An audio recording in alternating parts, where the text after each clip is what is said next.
Abu Nawas jadi nabi palsu.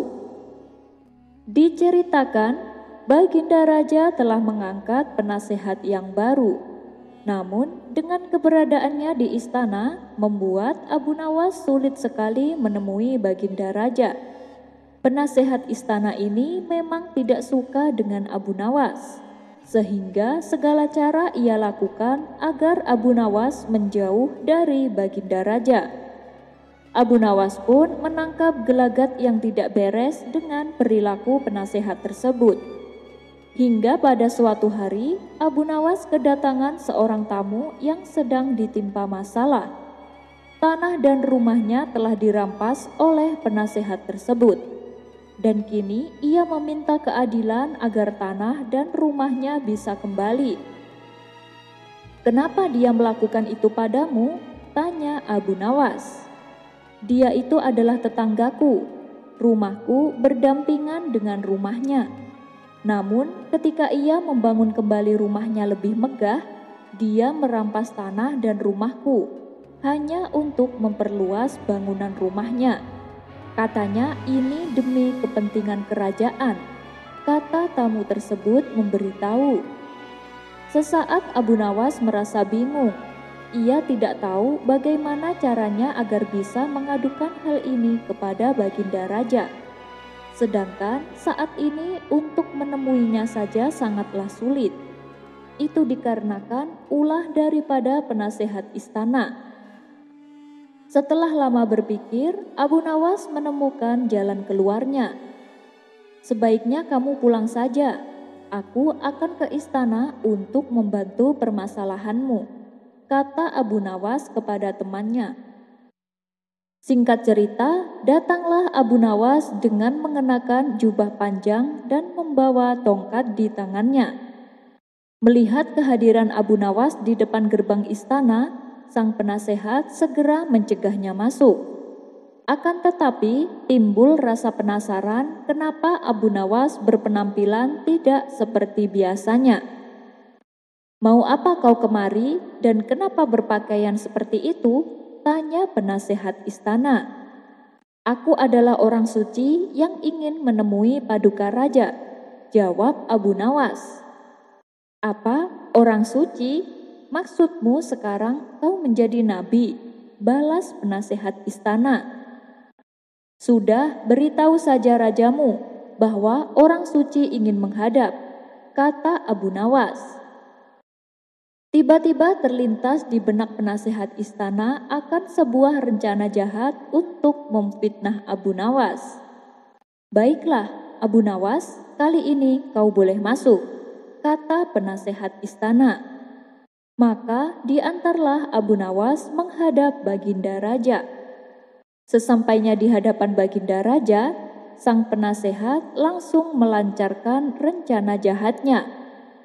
"Wahai paduka yang mulia, Abu Nawas telah mengaku sebagai nabi. Dia mengatakan bahwa dia orang suci," lapor penasehat istana. Spontan Baginda Raja terkejut mendengarnya. "Apa benar begitu, Abu Nawas? Kau jangan macam-macam. Aku bisa saja menjatuhimu hukuman mati karena berani mengaku sebagai nabi," bentak sang raja. Abu Nawas hanya tersenyum dan berkata, "Yang pasti aku adalah orang yang suci paduka," balas Abu Nawas dengan berlagak seperti seorang nabi. Akan tetapi, Baginda Raja menangkap ada maksud lain yang telah direncanakan oleh Abu Nawas. Ia tahu bahwa apa yang dilakukan Abu Nawas semata-mata agar Abu Nawas bisa bertemu dengannya. Sementara itu, penasehat istana segera memanfaatkan situasi ini untuk mencari muka di hadapan Baginda Raja. Ia berpura-pura ikut emosi dengan pengakuan Abu Nawas sebagai seorang nabi. Niatnya, ia ingin memamerkan kepada Baginda Raja bahwa ia bisa dengan mudah menjebak Abu Nawas. "Jadi benar kau seorang nabi? Kalau kau Nabi Ibrahim, pasti punya mukjizat. Ketika dimasukkan ke dalam api, maka api akan menjadi dingin. Untuk membuktikannya, kami ingin membakarmu. Jika api tidak menyentuh kulitmu sedikit pun, maka kami akan beriman kepadamu, kata penasehat istana. Ah, itu terlalu mudah. Dan lagian, orang yang membakar Nabi Ibrahim adalah orang yang tidak mempercayai Allah. Apakah kamu termasuk orang yang seperti itu? Tanya Abu Nawas. Tentu saja bukan. Aku mengimani Allah sebagai Tuhanku, jawab penasehat istana. Kalau begitu, janganlah berperilaku sepertinya, balas Abu Nawas. Lalu kamu siapa? Kamu Nabi Musa. Coba lemparkan tongkatmu. Kalau kau memang Nabi Musa, maka tongkatmu itu pasti akan berubah jadi ular, kata penasehat istana. Nabi Musa melakukan itu kepada orang-orang kafir. Apakah kamu termasuk sebagai orang kafir? Tanya Abu Nawas. Tidak, aku bukan orang kafir. Aku adalah orang yang mengimani Allah, jawab penasehat istana. Kalau begitu, jangan memintaku melakukan hal itu, balas Abu Nawas. Lalu, siapa sebenarnya kamu? Kamu Nabi Isa. Yang aku ketahui, Nabi Isa bisa menghidupkan orang mati. Bisa kau tunjukkan mukjizatmu itu? Kata penasehat istana. Baik, akan aku buktikan kepadamu, balas Abu Nawas. Oh, jadi kamu sekarang mengaku sebagai Nabi Isa. Ayo, buktikan kepada kami mukjizatmu itu, perintah penasehat istana.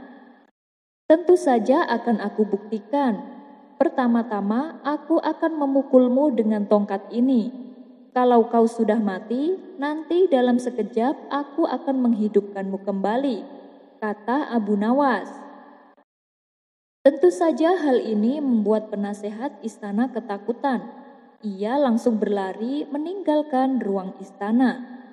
Melihat itu, Baginda Raja berusaha mencegah Abu Nawas.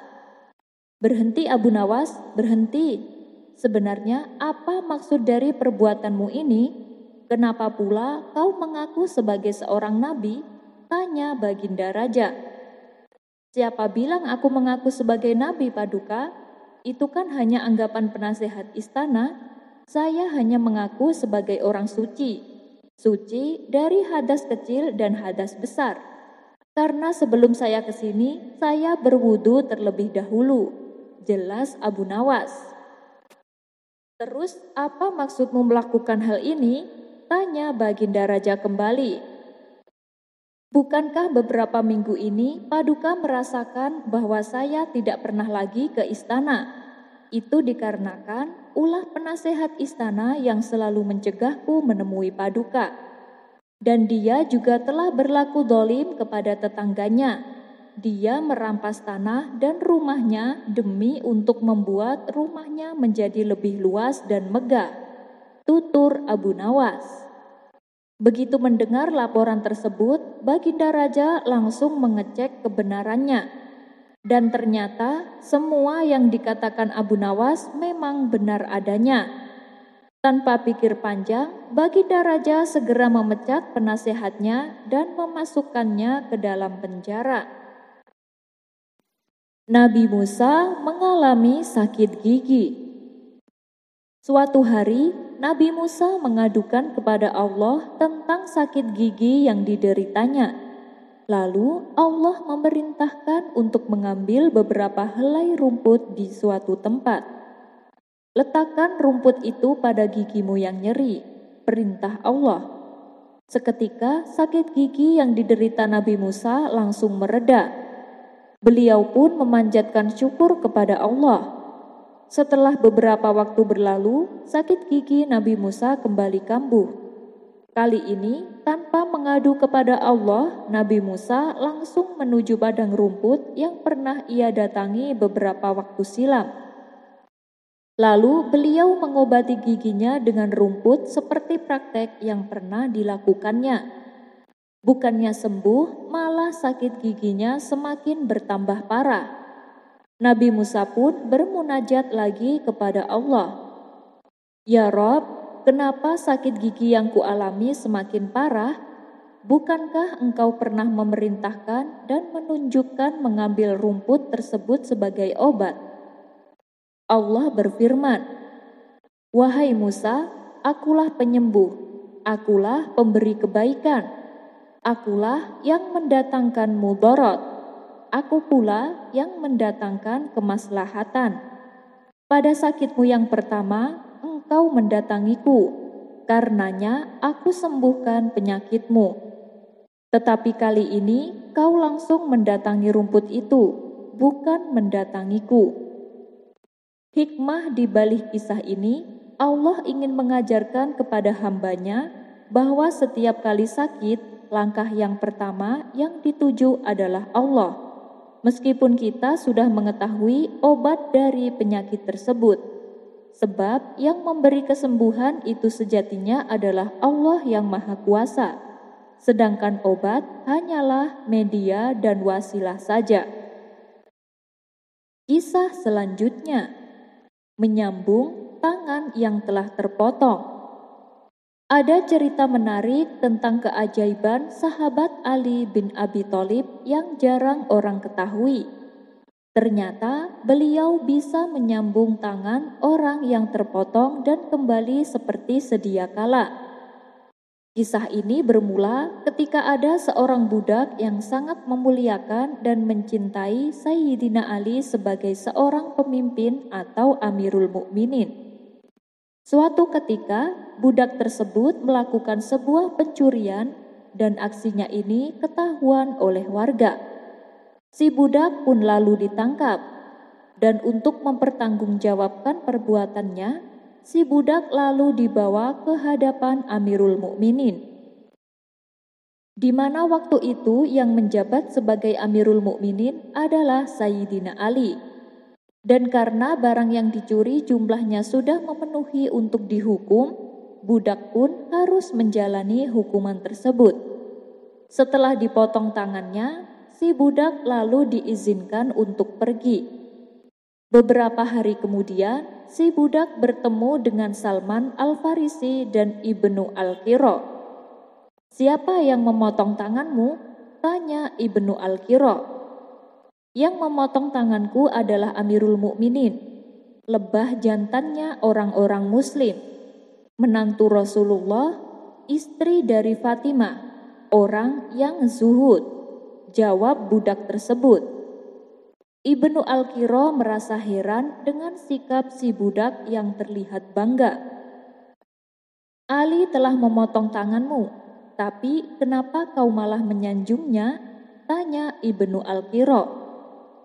"Bagaimana aku tidak menyanjungnya? Karena dia telah memotong tanganku dengan cara yang hak dan telah menyelamatkan diriku dari api neraka," jawab si budak. Salman yang mendengar percakapan kedua orang itu lalu memberitahukannya kepada Sayyidina Ali. Kemudian Sayyidina Ali kembali memanggil budak tersebut. Tangan budak yang telah terputus oleh Sayyidina Ali ditempelkan kembali lalu ditutupi dengan sapu tangan. Setelah itu Sayyidina Ali memanjatkan doa. Tidak berapa lama kemudian, tangan si budak yang tadinya terputus kini menjadi utuh seperti sedia kala. Demikianlah salah satu karomah yang dimiliki oleh Sayyidina Ali bin Abi Thalib. Kisah ini terdapat dalam kitab tafsir Mafatih Al-Ghaib karya Syekh Fahruddin Ar-Razi. Wallahu a'lam bishawab. Kisah selanjutnya, di dalam kita menunaikan sholat berjamaah, apabila kita sebagai makmum hendaknya gerakan dalam sholat jangan sampai mendahului. Karena itu diibaratkan sebagai mencuri dalam sholat. Suatu ketika ada seorang ahli hadis pernah pergi ke Damaskus dengan tujuan menimba ilmu dari seorang syekh yang masyhur di sana. Dia pun belajar beberapa hadis darinya. Namun sang guru membuat hijab atau penghalang antara dirinya dengan muridnya, sehingga si murid tidak pernah melihat wajah gurunya. Tatkala sudah sekian tahun mengajar, sang guru melihat semangat muridnya mempelajari hadis. Maka sang guru akhirnya membuka hijab atau penghalang yang selama ini menjadi batas antara keduanya. Seketika si murid terkejut bukan main melihat wajah sang guru. "Maaf Syekh, kenapa wajah Anda seperti keledai? Kesalahan apa yang pernah Syekh lakukan?" tanya sang murid penasaran. "Wahai anakku, janganlah sekali-kali engkau mendahului imam. Dulu, sewaktu saya mendapati hadis tentang larangan makmum mendahului imam, saya menganggap itu suatu yang mustahil. Di dalam hadis tersebut mengatakan, tidakkah salah seorang dari kalian takut? Atau apakah salah seorang dari kalian tidak takut jika dia mengangkat kepala sebelum imam? Allah akan menjadikan kepalanya seperti kepala keledai, atau Allah akan menjadikan rupanya seperti bentuk keledai." Hadis riwayat Bukhari nomor 691 dan Muslim nomor 427. Waktu itu saya sama sekali tidak mempercayainya. Saya pun sholat dengan gerakan mendahului imam. Maka wajah saya seperti yang engkau lihat sekarang. Kisah ini terdapat dalam kitab yang dipopulerkan oleh Syekh Mashhur Hasan Salman. Wallahu a'lam bishawab. Kisah selanjutnya, disandra oleh jin. Dikisahkan, dahulu ada seorang sahabat dari kalangan Ansor pergi untuk menunaikan sholat Isya. Tapi tiba-tiba di tengah perjalanan, beliau disandra oleh bangsa jin dan dibawa ke alamnya. Setelah beberapa hari tak kunjung pulang, sang istri merasa cemas. Ia pun lalu mengadukan kepada Sayyidina Umar, yang kala itu menjabat sebagai Amirul Mukminin. Sayyidina Umar lalu keluar untuk bertanya kepada orang-orang, dan mereka menjawab, "Wahai Amirul Mukminin, kami tidak tahu keberadaannya. Dia keluar untuk sholat Isya kemudian menghilang." Sang istri kemudian bertanya, "Wahai Amirul Mukminin, suamiku telah meninggalkanku. Bolehkah aku menikah lagi?" Lalu Sayyidina Umar memerintahkan kepadanya agar menunggu selama 4 tahun. Tatkala 4 tahun telah berlalu, si istri datang lagi menemui Sayyidina Umar. Barulah Sayyidina Umar memperbolehkannya untuk menikah dengan lelaki lain setelah menjalani masa iddah. Ketika si istri telah menikah dengan pria lain, suami pertamanya datang dan menuntut Sayyidina Umar. "Wahai Amirul Mukminin, mengapa Anda memperbolehkan istriku menikah lagi?" tanya suami pertama. "Kau telah pergi menghilang dalam waktu yang sangat lama, sehingga istrimu tidak tahu apakah kau masih hidup atau tidak," jawab Sayyidina Umar. "Itu karena saya memiliki uzur, wahai Amirul Mukminin," balas suami pertama. "Lantas apa uzurmu?" tanya Sayyidina Umar kembali. "Ketika saya keluar rumah untuk menunaikan sholat Isya, tiba-tiba para jin kafir menyandera saya, sehingga saya pun tinggal bersama mereka dan menjadi tawanan mereka selama beberapa tahun. Kemudian mereka diserang oleh para jin muslim dan menahan beberapa tawanan termasuk saya. Lalu salah satu jin muslim mengatakan kepadaku, 'Kami melihatmu adalah seorang muslim, sehingga tidak boleh bagi kami untuk menawanmu.' Lalu mereka memberi saya pilihan antara tetap tinggal di sana atau pulang ke keluarga saya. Saya pun memilih pulang ke keluarga saya di Madinah. Dan tadi pagi saya telah sampai di kota ini," kata suami pertama menceritakan. Setelah mendengar cerita sahabat Ansor itu, Sayyidina Umar memberi pilihan kepadanya, antara kembali kepada istrinya lagi atau mengambil maharnya. Laki-laki itu mengatakan, "Saya tidak butuh lagi kepada istri saya, karena dia sekarang sudah hamil dari suaminya." Kisah ini diriwayatkan oleh Al-Baihaqi dalam Sunan Kubra, Abdur Razak dalam Al-Musannaf, dan Abdullah bin Ahmad dalam Masailnya. Wallahu a'lam bishawab. Imam Syafi'i menolak mensolati jenazah Abu Nawas. Kisah Abu Nawas yang terkenal dengan sifat jenaka dan kekonyolannya, ternyata saat kematiannya membuat Imam Syafi'i menangis sejadi-jadinya. Padahal awalnya Imam Syafi'i enggan untuk menyolati Abu Nawas. Bukan itu saja, Abu Nawas dikenal sebagai orang yang gemar berbuat maksiat dan agak gila. Dia gemar minum khamr hingga dia mendapat julukan penyair khamr. Abu Nawas pernah membuat syair seperti ini. "Biarkan masjid diramaikan oleh orang-orang yang rajin ibadah. Kita di sini saja, bersama para peminum khamr, dan saling menuangkan. Tuhanmu tidak pernah berkata, celakalah para pemabuk, tapi Dia pernah berkata, celakalah orang-orang yang sholat." Gara-gara syairnya ini, Khalifah Harun ar-Rasyid marah dan ingin memenggal leher Abu Nawas. Tapi ada orang yang mengatakan kepada Khalifah Harun ar-Rasyid, "Wahai Amirul Mukminin, para penyair mengatakan apa-apa yang tidak mereka lakukan. Maafkanlah dia." Lalu gerangan, apakah yang membuat Imam Syafi'i menangis sejadi-jadinya dan akhirnya bersedia mensolatkan jenazah Abu Nawas yang sebelumnya ia tolak? Berikut kisahnya. Menurut satu riwayat, ketika Abu Nawas meninggal dunia, Imam Syafi'i tidak mau mensolati jenazahnya. Namun, ketika jasad Abu Nawas hendak dimandikan, di kantong baju Abu Nawas ditemukan secarik kertas bertuliskan syair berikut ini. "Wahai Tuhanku, dosa-dosaku terlalu besar dan banyak, tapi aku tahu bahwa ampunan-Mu lebih besar. Jika hanya orang baik yang boleh berharap kepadamu, kepada siapa pelaku maksiat akan berlindung dan memohon ampunan? Aku berdoa kepadamu seperti yang Kau perintahkan, dengan segala kerendahan dan kehinaanku.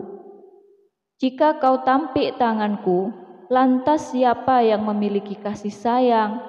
Hanya harapan yang ada padaku ketika aku berhubungan denganmu, dan keindahan ampunan-Mu, dan aku pasrah setelah ini."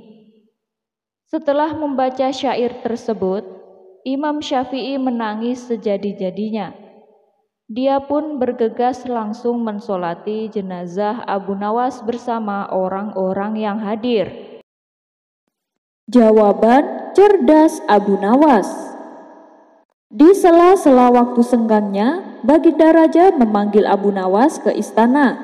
Ia ingin kembali menguji seberapa cerdiknya Abu Nawas dalam menjawab pertanyaan yang akan diajukan. "Wahai Abu Nawas, menurutmu mana yang lebih baik, berkata jujur atau berkata bohong?" tanya Baginda Raja. "Berkata jujur itu lebih baik, Paduka," jawab Abu Nawas. "Tetapi tidak selamanya jujur itu baik, karena terkadang kebohongan bisa menyelamatkan nyawa," sanggah Baginda Raja. "Bisa dijelaskan apa maksud dari ucapan Paduka?" pinta Abu Nawas. "Begini Abu Nawas, misalnya negeri kita diserang oleh musuh, karena kalah jumlah dan persenjataan, musuh berhasil menguasai negeri kita, tapi mereka tidak berhasil menangkapku. Lalu mereka menanyakan kepadamu tentang persembunyianku. Apakah kamu akan berkata jujur, padahal kamu tahu di mana aku bersembunyi? Apakah kamu tega membiarkan rajamu akan dibunuh?" tanya Baginda Raja. "Oh, kalau begitu aku tidak akan berbohong dan tidak akan berkata jujur. Aku akan berkata, aku tidak tahu, jelas Abu Nawas. Baginda Raja pun menertawakan kecerdikan Abu Nawas dan menghadiahinya sekantong keping emas. Kisah selanjutnya. Dikisahkan ada tetangga Abu Nawas yang terkenal sangat kikir dan bahil. Dia adalah Abu Jahil. Suatu hari ia mendatangi Abu Nawas untuk mengadukan masalahnya. Abu Jahil berkata, "Wahai Abu Nawas, beberapa hari ini aku kehilangan nafsu makanku. Bisakah kau membantuku?" Pintanya kepada Abu Nawas. "Oh, itu perkara mudah, tapi aku butuh sesuatu untuk mengatasi masalahmu itu," kata Abu Nawas. "Benarkah apa yang kau butuhkan? Katakan saja Abu Nawas. Yang penting nafsu makanku kembali normal," tanya Abu Jahil. "Bawalah roti yang paling enak yang kau simpan di rumahmu," perintah Abu Nawas. Tanpa menunggu lama, Abu Jahil yang pelit itu langsung pulang ke rumah mengambil beberapa roti miliknya. Singkat cerita, ia pun kembali menemui Abu Nawas dengan membawa 3 potong roti yang paling enak. "Ini rotinya Abu Nawas, lalu apa yang harus aku lakukan?" tanya Abu Jahil. Tanpa menjawab sepatah kata pun, tiba-tiba Abu Nawas mengambil sepotong roti dan memakannya sampai habis. Kemudian ia mengambil roti yang kedua dan memakannya kembali. Setiap kali Abu Nawas memakan roti, Abu Jahil yang pelit itu hanya bisa menatapnya. "Kurang ajar, Abu Nawas, dia memakan rotiku seenaknya." Batin Abu Jahil merasa tidak rela. Lama-kelamaan muncul juga rasa lapar pada dirinya. Dan ketika Abu Nawas hendak mengambil roti yang ketiga, Abu Jahil buru-buru mencegahnya. "Cukup Abu Nawas, aku mau ambil kembali roti ini. Aku juga merasakan lapar," kata Abu Jahil. "Lihat, sekarang nafsu makanmu sudah kembali," balas Abu Nawas. Akan tetapi Abu Jahil masih penasaran kenapa hanya dengan cara yang seperti itu nafsu makannya bisa kembali normal. Ketika ia menanyakan kepada Abu Nawas, dengan bijak Abu Nawas menjelaskannya bahwa dengan sering berbagi makanan dengan orang-orang, selera makan akan bertambah. Abu Nawas ikut sayembara membuat raja tertawa. Dikisahkan ada sebuah kerajaan yang dipimpin oleh seorang raja yang tidak bisa tertawa. Itu dikarenakan sang raja telah kehilangan putra yang amat dicintainya. Meskipun peristiwanya sudah berlangsung lama, namun sang raja masih memendam kedukaan. Khawatir dengan kondisi sang raja, kemudian pihak istana membuat sayembara. Barang siapa yang bisa membuat raja tertawa akan diberi hadiah uang yang banyak. Dalam waktu sekejap, sayembara tersebut tersebar sampai ke pelosok negeri. Masyarakat pun datang berduyun-duyun untuk mengikuti sayembara yang diadakan istana. Namun, sampai saat ini belum ada yang bisa membuat raja tertawa. Pernah ada seorang pelawak terkenal menghiburnya dengan cerita lucu. Akan tetapi, sang raja hanya menatapnya tanpa ada senyum sedikit pun. Kemudian disusul oleh tukang sirkus yang mencoba menghibur sang raja. Ia melakukan akrobatik yang membuat seisi istana tertawa terpingkal-pingkal. Namun, di tengah suasana yang penuh gelak tawa, sang raja hanya terdiam dengan pandangan mata yang kosong. Sementara di tempat lain, Abu Nawas yang baru saja tiba di negeri tersebut mendengar sayembara itu. Ia pun bergegas menuju istana mencoba keberuntungannya dengan mengikuti sayembara. "Siapa kamu dan dari mana asalmu?" tanya sang raja. "Nama saya Abu Nawas, Tuan Raja. Saya dari negeri Baghdad," jawab Abu Nawas. "Oh, apa tujuanmu kemari?" tanya sang raja kembali.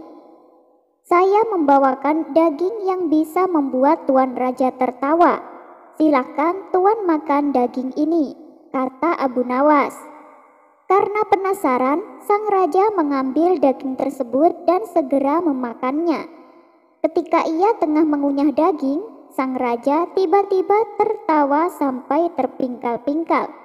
Semua orang terkejut dan bertanya, "Wahai raja, apa yang membuat Anda tertawa?" Baginda raja lalu memberitahu, "Lihatlah, dia memakai celana terbalik.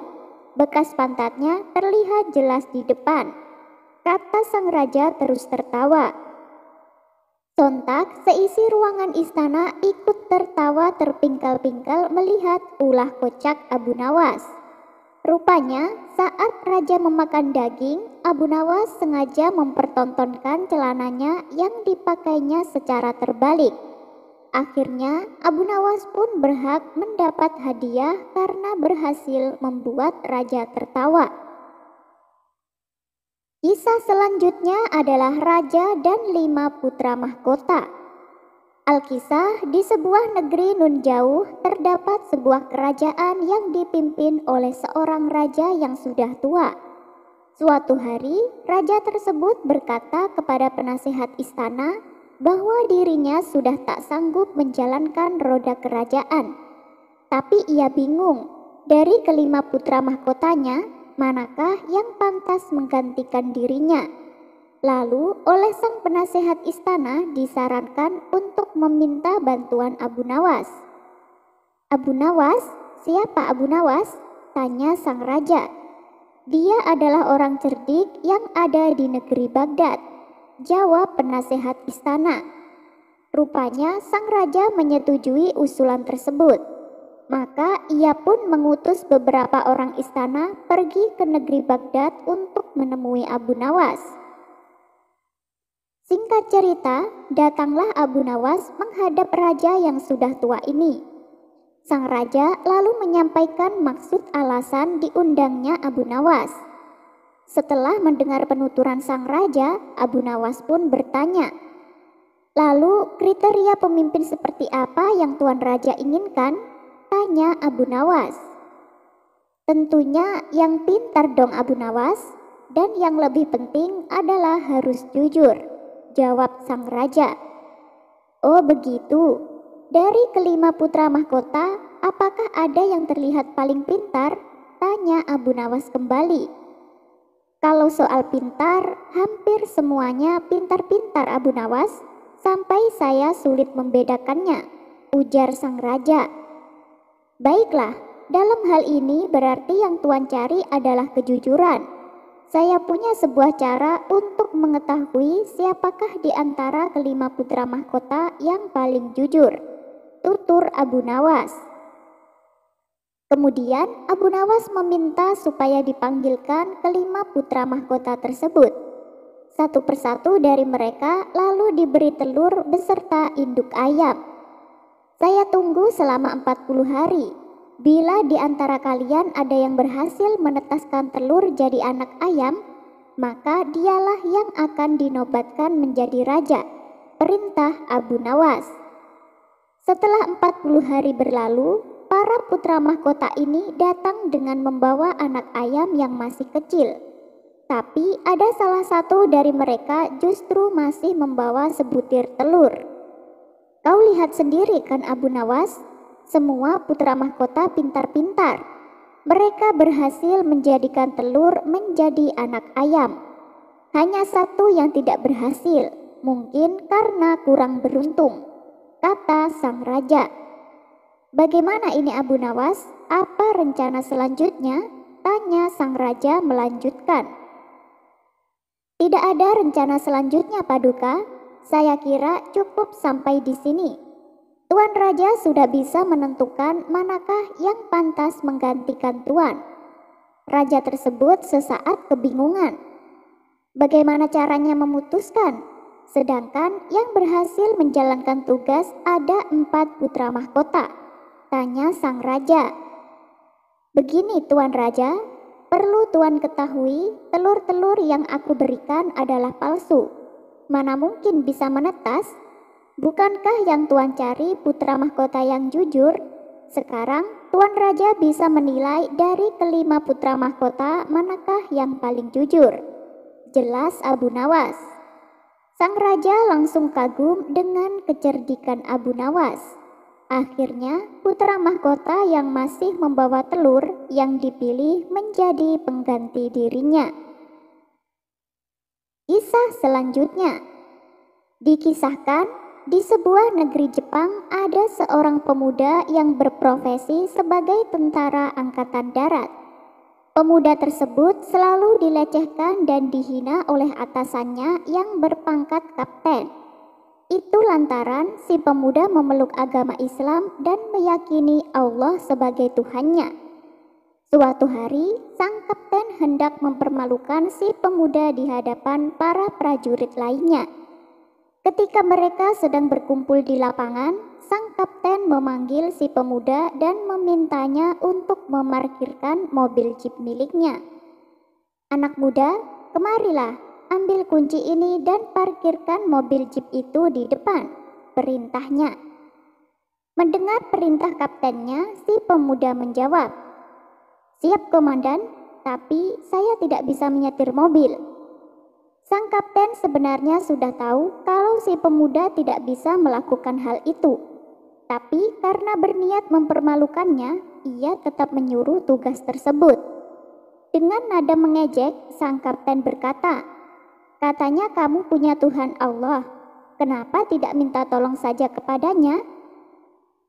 Karena tidak berani menolak perintah kaptennya, si pemuda kemudian mengambil kunci mobil dan berjalan menuju mobil jeep milik sang kapten.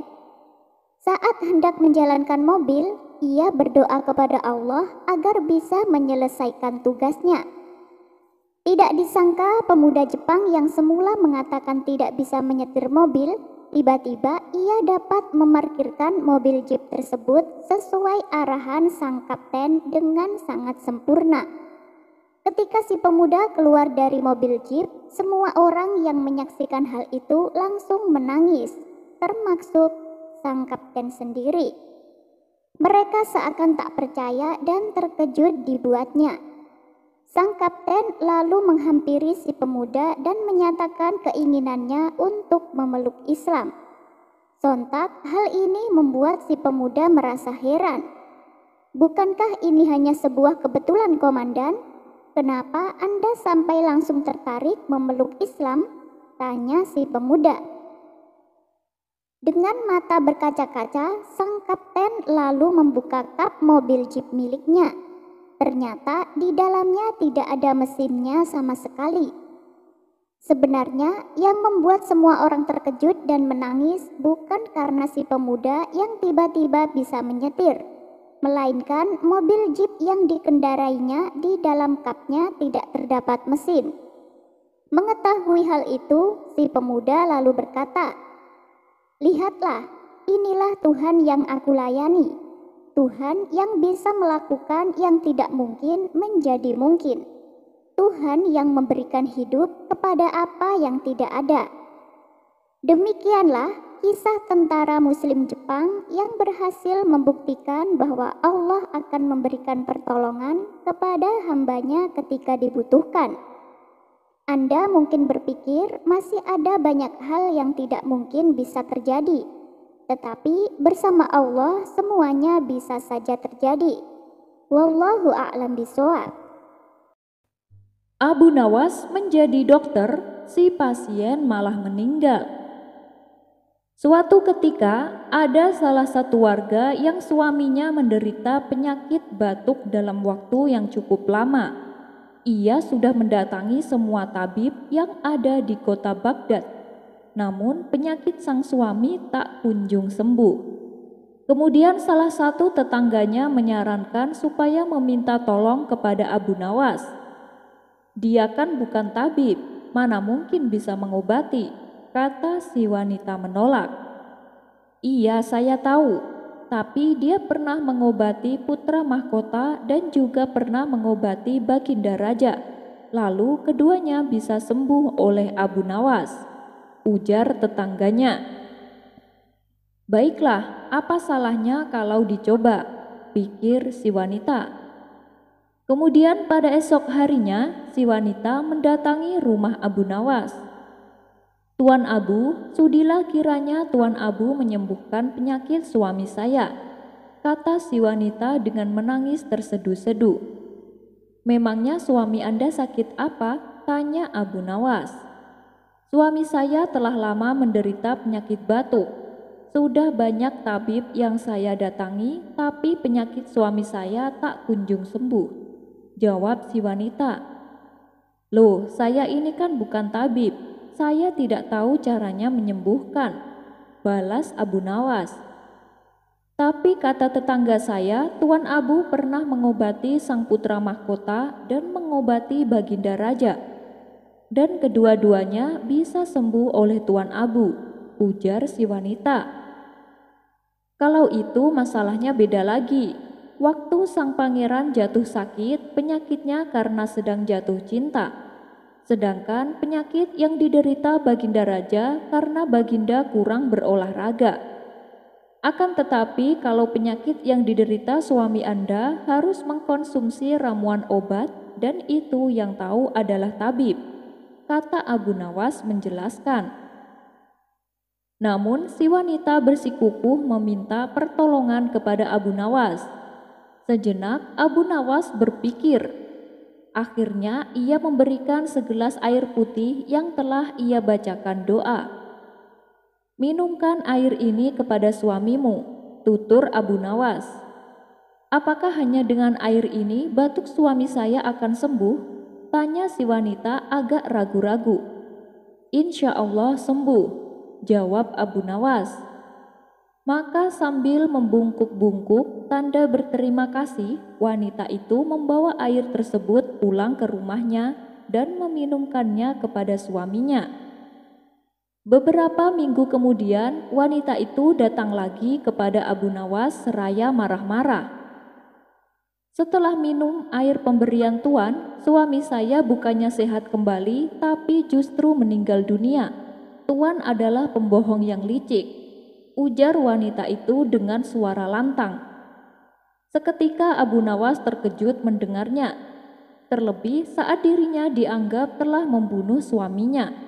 Padahal air putih yang ia berikan adalah air putih yang telah ia bacakan doa untuk kesembuhan suaminya. Setelah keadaan mulai tenang, Abu Nawas kemudian berkata, "Maaf Bu, soal mati itu bukan wewenang saya. Sebab ajal berada di tangan Tuhan. Saya hanya menyatakan bahwa dengan meminum air, penyakit batuk suami ibu insya Allah sembuh."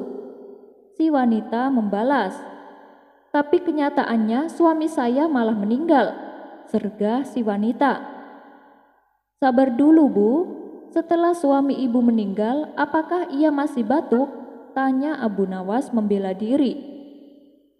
"Tentu saja tidak, mana ada orang mati masih bisa batuk," ujar si wanita. "Nah, itu maksud saya, batuknya sembuh bukan? Adapun akhirnya suami ibu meninggal dunia, begitulah memang akhir hidup setiap insan. Saya dan ibu pun bakal meninggal. Bagaimana pula saya dapat mencegah kematian kalau takdir Tuhan yang telah menentukan ajalnya?" kata Abu Nawas beralasan. Setelah mendengar penjelasan Abu Nawas, si wanita lalu pamit pulang dengan perasaan tenang. Abu Nawas kecil dan tuan tanah sombong. Dikisahkan ada seorang tuan tanah yang sangat sombong dengan kepandaiannya. Dia menganggap bahwa dirinya adalah orang yang paling pandai di seluruh negeri. Dia tidak menyukai jika ada orang lain yang menyaingi kepandaiannya. Tak tanggung-tanggung apabila ia mendengar ada orang yang dikenal pandai, tuan tanah ini langsung mendatanginya untuk mengajaknya berdebat. Pada suatu hari, Abu Nawas yang masih kecil dibawa tetangganya ke rumah tuan tanah tersebut. Setibanya di sana, tetangganya itu berkata, "Wahai Tuan, anak kecil ini punya kelebihan. Aku tak pernah melihat anak sepandai ini. Dia dapat menjawab apa saja." Mendengar hal ini, Tuan Tanah merasa tidak terima, apalagi kepandaiannya sampai dibanding-bandingkan dengan anak kecil. Sambil menatap sinis ke arah Abu Nawas, Tuan Tanah itu berkata, "Anak sekecil itu, dia tahu apa? Dia tidak tampak seperti anak pandai." Tetangga Abu Nawas membalas, "Cobalah beri dia beberapa pertanyaan." Kemudian Tuan Tanah tersebut memberi Abu Nawas pertanyaan dari mulai pertanyaan yang mudah sampai pertanyaan yang susah. Tanpa pikir panjang, Abu Nawas menjawab semua pertanyaannya dengan benar. Mengetahui kecerdasan Abu Nawas membuat si Tuan Tanah semakin jengkel. Akhirnya ia berkata, "Hei, kau anak kecil, ketahuilah, semakin pandai seseorang semasa kecil, maka akan semakin dungu nantinya di saat dewasa." Abu Nawas yang masih kecil dan polos membalas perkataan si Tuan Tanah. "Berarti waktu Tuan masih kecil, pasti Tuan lebih pandai dariku." Sontak si Tuan Tanah menjadi emosi mendengarnya. Ia pun menyuruh Abu Nawas dan tetangganya untuk segera meninggalkan rumahnya. Abu Nawas mengakui kalau pejabat ini lebih hebat daripada Nabi. Di dalam masa pemerintahan Raja Harun ar-Rasyid ada seorang pejabat kerajaan bernama Zalim. Si Zalim ini sudah menjadi pejabat kerajaan sudah cukup lama. Bisa dibilang dialah seniornya dalam lingkungan kerajaan. Karena merasa dirinya yang paling berpengalaman, ia pun tak segan-segan menghalalkan segala cara untuk mendapatkan apa yang diinginkannya. Tak jarang juga ia menjadi aktor utama dalam menentukan peraturan-peraturan yang menguntungkan para pejabat kerajaan. Pernah suatu ketika ia merampas tanah milik warga dengan dalih surat-suratnya tidak sah. Kejadian seperti itu terus berulang-ulang tanpa ada yang berani memperingatkannya. Sementara para warga lebih memilih untuk menghindarinya daripada mendapatkan masalah dengannya. Sebenarnya si pejabat zalim ini mempunyai hobi yang bagus, yaitu dia sering keluar turun ke bawah untuk berkumpul bersama warga. Tapi dengan kesombongannya itu, ia memaksa agar para warga menghormatinya. Kalau sampai ada warga yang protes, berkata menyindir atau menyakitinya, maka sudah bisa dipastikan warga itu akan berakhir di penjara. Suatu ketika saat pejabat zalim ini belusukan, ia mendapati Abu Nawas sedang nongkrong bersama kawan-kawannya di warung kopi. Terlihat suasana perkumpulan begitu gembira, saling bercanda tawa satu sama lain. Hal itu menarik perhatian pejabat zalim, sehingga timbul keinginannya untuk menghampiri Abu Nawas dan kawan-kawannya. Ketika pejabat zalim itu sudah di samping Abu Nawas, suasana menjadi hening. Semua kawan-kawan Abu Nawas terdiam, takut dengan si zalim. "Woi, menurut kalian, aku sama para menteri istana lebih hebat mana?" tanya pejabat zalim dengan menyombongkan diri. Ia memang sering memberikan pertanyaan-pertanyaan sejenis ini kepada para warga yang ia temui, dengan harapan mendapat jawaban yang mengunggulkan dan menyanjung dirinya. Sementara kawan-kawan Abu Nawas hanya terdiam, tidak menjawab pertanyaan si pejabat. Mereka takut jika nanti sampai salah bicara, mereka akan dipenjarakan oleh si pejabat zalim. "Hoi, ditanya kok diam saja? Lebih hebatan mana, aku apa para menteri istana?" tanya pejabat zalim dengan agak membentak. Abu Nawas yang memang kesehariannya membuat junjungannya Raja Harun ar-Rasyid selalu merasa senang, kemudian berkata, "Tuan pejabat, izinkan saya menjawab." Anda dengan para menteri istana tentu jauh lebih hebat Anda, Tuan." Mendengar pengakuan Abu Nawas, pejabat zalim itu pun merasa kegirangan. Kemudian dia bertanya lagi, "Lalu apa alasanmu bilang kalau aku lebih hebat daripada menteri istana?" "Kan kalau Anda dekat dengan para warga, Tuan, Anda sering belusukan menyapa warga. Sedangkan menteri istana mana pernah mereka turun ke lapangan," jawab Abu Nawas. Semakin girang pejabat zalim itu dibuatnya oleh Abu Nawas. Tapi tak hanya sampai di situ, ia kemudian bertanya lagi, "Nah, kalau aku sama Raja Harun, lebih hebatan mana, aku atau dia?" "Oh, ya jelas hebatan Tuan pejabat lah. Tuan pejabat kan membuat segala peraturan. Sedangkan Raja Harun kerjanya hanya duduk-duduk di singgasananya saja," jelas Abu Nawas. Bertambah girang si pejabat zalim itu. Karena belum merasa puas, akhirnya ia mengajukan satu pertanyaan lagi kepada Abu Nawas. "Bagus kamu. Ini pertanyaan terakhir. Jawab dengan jujur ya. Lebih hebat mana antara aku dengan Nabi?" "Oh ya tentu masih hebat Tuan pejabat dong," jawab Abu Nawas dengan semangat. Untuk kali ini si pejabat zalim itu merasa terkejut.